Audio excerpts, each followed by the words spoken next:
Hi, I'm McKenzie Watt, bringing you your Reality Sprinkle, a week's worth of reality TV in 5 fantastic minutes. We start our trip around the reality world with The Amazing Race. Unfortunately, the roadblock was rappelling 120 feet instead of couples counseling. Believe me, couples counseling would have been much more challenging this week. Team Border Patrol, Art and JJ, came in first, and in another first, they gave their first place prize to Mark and Bopper, who came in last. Class move, guys. It was a non-elimination leg, so we get to see all of our fabulous teams next Sunday.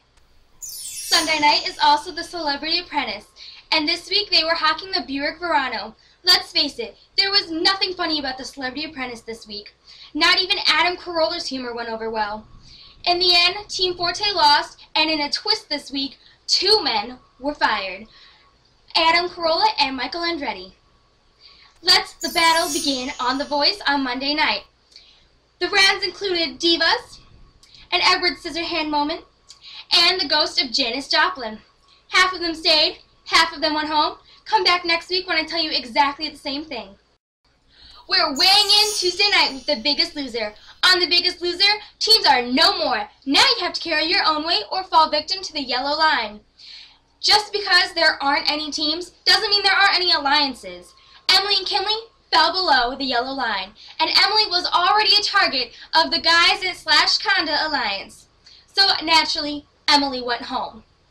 Jeremy gave Conda, his sister, his shopping spree with Jessica Simpson. That is a classic example of how a nice guy always comes last. Fashion Star on NBC premiered right after The Biggest Loser. One of the contestants, Oscar, has a strategy. It's to drain all of the energy out of every other designer there so that they can put forward their best design. Cry, dance, laugh, cry, dance, laugh, cry, dance, laugh. Ah! He's exhausting.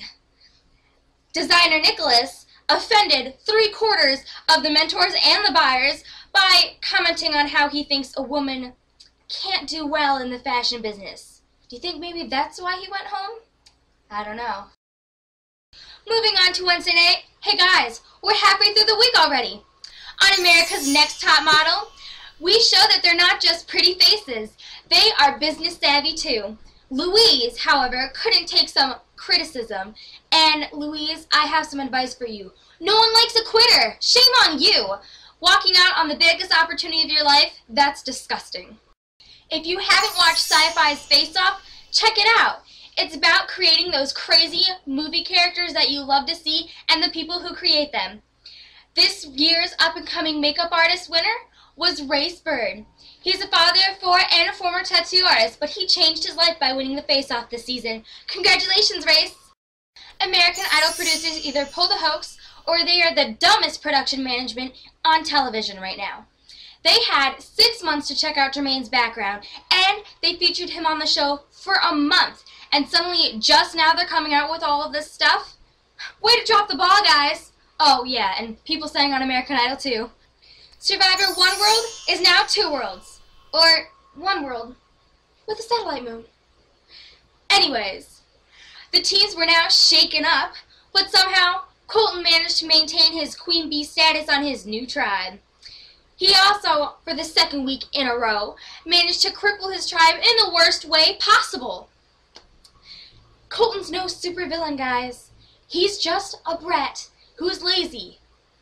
And he thinks that snark rules the world. Snarky, snarky.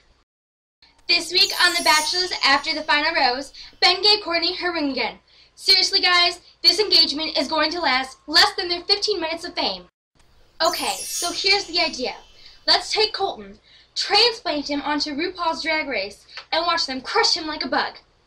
Be sure to join me next week when we add a new show to the Reality Sprinkle, Dancing with the Stars. But if you can't wait till Friday, watch Diana's Ballroom, best recapping on Reality Nation of Dancing with the Stars. I'm McKenzie Watt, and that was your Reality Sprinkle. Join me next week for some more.